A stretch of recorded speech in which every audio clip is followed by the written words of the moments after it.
करमाळ्यातील शासकीय औद्योगिक वसाहतीसाठी जे आहे ते संघाचे गोविंदास देव यांचं नाव दिलेलं आहे.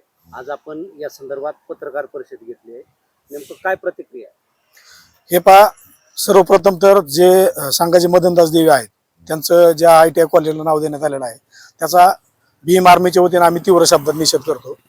काहीतरी करमाळ्याच्या जडणघडणीमध्ये त्या माणसाचं शून्य योगदान असताना संघाने नेमके त्याचं नाव कशासाठी दिलं हेच कळायला मार्ग नाही. काय पुढची भूमिका काय असणार आहे, काय मागणी आहे? पुढची भूमिका असं असणार आहे की आम्ही राज्यभर या नावाच्या विरोधामध्ये तीव्र स्वरूपाचं आंदोलन करणार आहोत आणि त्याचे पडसाद जे उमटणार आपल्याला दिसणार आहेत. यापुढे भाजपच्या नेत्याला किंवा ज्या दिवशी नामकरण होतं त्या दिवशी मला पोलिसांनी जाणून बुजून मला नजर कैदेत ठेवण्यात आलं होतं. त्याचा मी निषेध करतो की भाजपचा कुठला जरी नेता या ठिकाणी यायचं म्हणलं, करमाळ्यात यायचं म्हणलं की सर्वप्रथम आम्हाला पोलिस पहिल्यांदा लगेच आम्हाला नजर कैद ठेवतात. हे दुर्दैवी घटना आहे. अशा घटना घडायला नाही पाहिजे. तुम्ही आमचा आवाज दाबण्याचा प्रयत्न करताय का?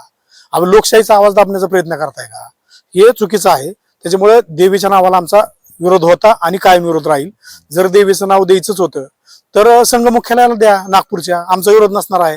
आम्ही म्हणू करमाळ्यातल्या भूमीच्या एका व्यक्तीचं नाव संघ मुख्यालयाला दिले, आम्हाला अभिमान वाटेल. त्याचबरोबर या तालुक्यात ज्यांचं योगदान होतं त्यात मी प्रामुख्याने नाव घेऊ इच्छितो की सन्मान्य या तालुक्याचे सुपुत्र होते, सामाजिक न्यायमंत्री होते दिगंबर बागल यांचं नाव द्यायला हवं होतं. देशभक्त नामदेवराव जगताप यांचं नाव द्यायला हवं होतं. अण्णासाहेब जगताप यांचं नाव द्यायला हवं होतं. त्याचबरोबर रावसाहेब पाटील होते, गिरिधरदास देवी होते, यांचं नाव द्यायला हवं होतं. हे तालुक्यातले सगळं गोविंद बापू पाटील होते.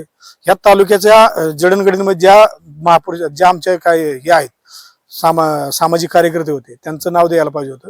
या तालुक्याचं त्यांनी चांगलं काम केलं होतं. त्यांचं नाव द्यायचं सोडून, महापुरुषांचं नाव द्यायचं सोडून, जे संघाचे प्रचारक होते त्यांचं तालुक्यासाठी त्यांना कुणी तालुक्यात ओळखत नाहीये, यावना शहरात बी त्यांना कोण ओळखत नाहीये. मग त्यांच्या नावाचा गळ का घातला गेला आणि त्यांच्या नावाचं नाव का देण्यात आलं हेच कळायला मार्ग नाहीये. हे कशासाठी चाललंय? आणि आता ते ITI कॉलेज जे आहे त्या ठिकाणी त्यांचा जीवनपट लावण्यात आलेला आहे. म्हणजे तुम्ही संघाचं मुख्यालय केलंय का तिथं? RSSचं कार्यालय त्या ठिकाणी केलंय का? तिथं आमची मुलं शिकणार आहेत. सर्वसामान्य बहुजन कुटुंबातली मुलं ITIचं प्रशिक्षण त्या ठिकाणी घेणार आहे. आणि मदनदास देवीचं ITI मध्ये नक्की मग मदनदास देवींचं कार्य काय हे कुणी सांगेल? तर मी भाजपचे जे पदाधिकारी आहेत त्यांनी या नावात सुचवलेलं आहे. मी त्यांना जाहीर आवाहन करतो की तुमच्यात धमक असेल तर तुम्ही आमच्यासोबत डिबेट करा, आमच्यासोबत चर्चा करा, मदनदास देवीचं कार्य सांगा आणि जे करा. असं कोणीच तयार नाहीये.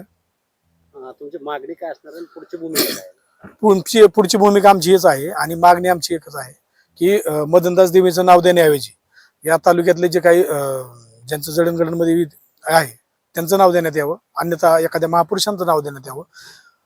नाही तर बाबा आमची मागणी यापुढे असणार आहे की आम्ही तीव्र भूमिका घेऊ, राज्यभर आंदोलन छेडू, भाजपच्या नेत्याला फिरू देणार नाहीयेत. याचा आम्ही जाब 100% विचारल्याशिवाय राहणार नाही. काय नेमकं कुणाचं नाव संदर्भात तालुक्यामधील द्यावं किंवा काय? तालुक्याबद्दल बघा, हे 5-6 नावं आम्ही जे सांगितलेले आहेत ना त्या नावाला आमचा मुळीच विरोध नाहीये. उलट आम्ही जाहीर समर्थन करतो. महापुरुषांच्या नावाचं आम्ही जाहीर समर्थन करतो. मी सांगितलं ना तुम्हाला, स्वर्गीय दिगंबररावजी बागल असतील यांचं नाव चालेल, देशभक्त रामदेवराव जगताप यांचं नाव चालेल, गिरिधरदास देवी यांचं नाव चालेल, त्याचबरोबर स्वर्गीय गोविंद बापू पाटील यांचं नाव चालेल, रावसाहेब पाटील यांचं नाव चालेल. या कुणाचंही नाव द्या, आमचा विरोध नाही. परंतु जर मदनदास देवीचं नाव असेल तर आमचा 100% विरोध असणार आहे. नाव बदलण्यासाठी तुमचा किती दिवसाचा अल्टिमेटम असणार आहे? आता हे पहा, मी आता तालुक्याभर मी काय करणार आहे, जे काही पुरोगामी संघटना आहेत पुरोगामी संघटनांना सोबत घेऊन एक राज्यस्तरीय आम्ही बैठक आयोजित करू आणि त्याच्याबरोबर हा निर्णय घेऊ. कारण का बाकीचे हे पहा, बाकीचे जे काही 14 जे नामांतरण झालेलं आहे त्यांना महापुरुषांचं नाव देण्यात आलेलं आहे. इथं जामखेडचं ITIचं कॉलेजचं नाव पुण्यश्लोक अहिल्याराणी आणि होळकर करण्यात आलेलं आहे, त्याचं आम्ही समर्थन करतो. मुंबईच्या ITIचं डॉक्टर बाबासाहेब आंबेडकर करण्यात आलेलं आहे. कोल्हापूरचं लोकराज्य छत्रपती शाहू महाराजांचं नाव देण्यात आलेलं आहे. इथं जे काही महापुरुषांचे नाव आहे त्यांना आमचा विरोध नसणार आहे. परंतु एखाद्या विशिष्ट संघटनेच्या जे देशद्रोही संघटना आहे ज्यांचं देशासाठी शून्य योगदान आहे अशा लोकांची जर नावं देत असाल तर आम्ही 100% विरोध करू.